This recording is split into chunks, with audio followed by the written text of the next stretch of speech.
Welcome back to my channel Suni's kitchen. Like చేయండి, share చేయండి, subscribe అవ్వండి. హాయ్ అండి, ఈరోజైతే మీకు సింపుల్గా సొరకాయ ములక్కాయ పులుసు చేసి చూపిస్తానండి. మన పిల్లలు సొరకాయ అంటే తినరు కదా, ములక్కాయ తింటారేమో కానీ సొరకాయ అంటే అస్సలు తినరు. సొరకాయ ముక్క కనబడకుండా పులుసు చేసి చూపిస్తాను. సింపుల్గా చేసుకోవచ్చండి. లంచ్ బాక్స్లో పెట్టచ్చు, మనకి చపాతీకి, పుల్కాకి, అలాగే రాగి దోశ, రాగి సంకటి, ఇట్లా దేనికైనా ఈ పులుసు చాలా బాగుంటుంది. ఒకరోజు మనం పక్కన పెట్టి కూడా ఉంచుకోవచ్చు, నిల్వ ఉంటుంది. ఎలా చేసుకోవాలో చూపిస్తాను. ఒక సొరకాయ ముక్క సగం తీసుకున్నానండి. దీనికి ఒక 2 ఉల్లిపాయలు, 2 టమాటాలు, 2 పచ్చిమిర్చి, ఒక చిన్న ములక్కాయ తీసుకున్నాను. ఇప్పుడు ఈ వెజిటేబుల్స్ అన్నిటిని కడిగేసి సన్నగా ముక్కలు కట్ చేసి పెట్టుకోండి. అలాగే ఒక చిన్న చింతపండు, అంటే ఒక నిమ్మకాయ అంత చింతపండు వేడి నీళ్ళు వేసి నానబెట్టి పక్కన పెట్టానండి. ఒక మందంగా ఉన్న గిన్నె పొయ్యి మీద పెట్టుకోండి. అందులో ఒక చిన్న గిన్నె ఆయిల్ వేసుకొని ఆవాలు, అలాగే సాయిపప్పు, కొన్ని మెంతులు వేసుకోండి. ఇవి వేగుతుండగానే ఒక స్పూను జీలకర్ర కూడా వేసేసుకోండి. చూడండి, ఇవి కాస్త చిటపట అంటున్నప్పుడు కరివేపాకు కూడా వేసుకోండి. చూడండి, 4 మెంతులు వేసుకుంటే సరిపోతుంది, చేదు అనిపిస్తుంది కదా. ఇప్పుడు ఉల్లిపాయలు కట్ చేసి పెట్టుకున్నాం కదా, ఇప్పుడు ఉల్లిపాయలు వేసేసుకోండి. ఇక ఉల్లిపాయలు వేసేసుకొని ఒకసారి ఇలా కలిపేసుకొని కొంచెం కలర్ చేంజ్ అయ్యే వరకు వేగనివ్వండి. కలర్ చేంజ్ అయింది కదా, ఇక ములక్కాయ వేసేసుకోండి. ములక్కాయ పచ్చి వాసన వస్తుంది కదా.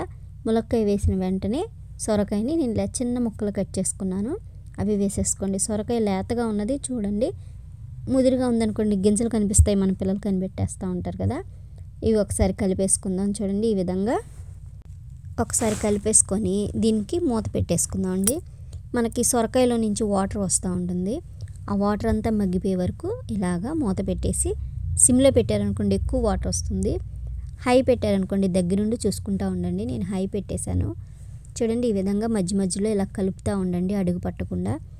ఇప్పుడు టమాటాలు కూడా వేసేసుకోండి. టమాటాలు కూడా వేసేసుకొని ఒకసారి కలిపేసి మూత పెట్టేసేయండి. మళ్ళీ మూత పెట్టేస్తే టమాటాలు కూడా మెత్తగా మగ్గిపోవాలి, మొత్తం కలర్ చేంజ్ అయిపోవాలి. ఉల్లిపాయలు ఇవన్నీ కూడా చూడండి, ఈ విధంగా మూత పెట్టేసి వదిలేసాను. ఒక 2 నిమిషాల్లో చక్కగా మగ్గిపోయింది, చూసారా? ఈ విధంగా మగ్గిపోవాలి.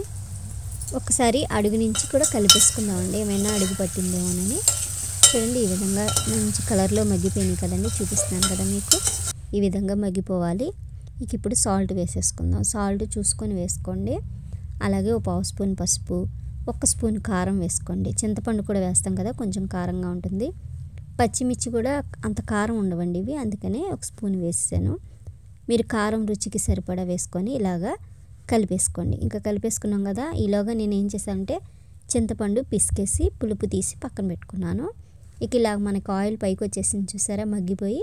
ఇక ఇప్పుడు మనం చింతపండు పులుపు వేసేసుకుందాం. చూడండి, ఈ విధంగా ఇది ఒకసారి వేసుకొని ఇంకొకసారి కూడా వాటర్ వేసుకొని వేసేసుకోండి, సరిపోతుంది. ఇంకా మీకు పల్స్గా కావాలంటే ఇంకొంచెం వాటర్ వేసుకోండి. పులుసు దగ్గరగా చిక్కగా ఉందనుకోండి టేస్ట్గా బాగుంటుంది. చూడండి, ఈ విధంగా ఇలా కలిపేసుకొని ఇప్పుడు 1 స్పూను ధనియాలు, జీలకర్ర కలిపిన పొడి వేసానండి. చూడండి, ఈ విధంగా వేసేసి కలిపేసుకోండి, ఉండలు లేకుండా ఇలా కలిపేసుకొని కాస్తంత కసూరి మేతి తీసుకొని ఇలా నలిపేసి వేసేసేయండి, ఫ్లేవర్ బాగుంటుంది. ఒకవేళ మీ దగ్గర కసూరి మేతి లేదనుకోండి స్కిప్ చేసేసేయండి. చూడండి, ఈ విధంగా వేసేసుకున్నాం కదా. ఇప్పుడు ఒకసారి కలిపేసుకొని మూత పెట్టేసుకుందామండి. మూత పెట్టేసి లో ఫ్లేమ్ పెట్టేసుకోండి. ఇక టైం ఉంది అంటే లో ఫ్లేమ్ పెట్టుకోండి, లేదు త్వరగా అయిపోవాలంటే హై పెట్టుకోండి. చూడండి, దగ్గరికి చక్కగా ఉడుకుతూ ఉంది కదా. ఇప్పుడు ఒక చిన్న బెల్లం, ఎంత చిన్న బెల్లం ముక్క వేసుకోండి, మనం పులుపుకి స్వీట్కి సరిపోతుంది. చూడండి, ఈ విధంగా వేసేసి ఇలా కూడా దించేసేయచ్చు, ఇంత పల్స్గా అంటే. ఇక నేను ఇంకొంచెం చిక్కపడాలని మళ్ళీ నేను ఒక 2 నిమిషాలు ఉంచేసానండి. చూడండి, మీకు తీసి చూపిస్తాను. చక్కగా కుక్ అవుతుంది, మనకి ఆయిల్ బయటికి ఇలా పైకి తేలుతూ ఉంది కదా. ఒకసారి అడుగు నుంచి కలిపేసుకుందామండి. కొంచెం అడుగు మందం పెట్టామనుకోండి అడుగు పట్టకుండా ఉంటుంది. కొత్తిమీర కట్ చేసి రెడీగా పెట్టేసుకున్నాను, కొంచెం కొత్తిమీర వేసుకున్నాను. చూడండి, ఈ విధంగా వేసుకొని మూత పెట్టేశాను కొంచెం దగ్గరికి అయ్యే వరకు. ఇక ఒకసారి చూసుకుందాం, నాకు ఇక సరిపోతుంది. ఇంకొంచెం కొత్తిమీర కూడా రెడీగా ఉంది, అది కూడా వేసేసుకుందాం. ఒకసారి కలిపేసుకొని చాలా సింపుల్ అండి, ఈజీగా అయిపోతుంది. టేస్ట్ అయితే చాలా బాగుంటుంది.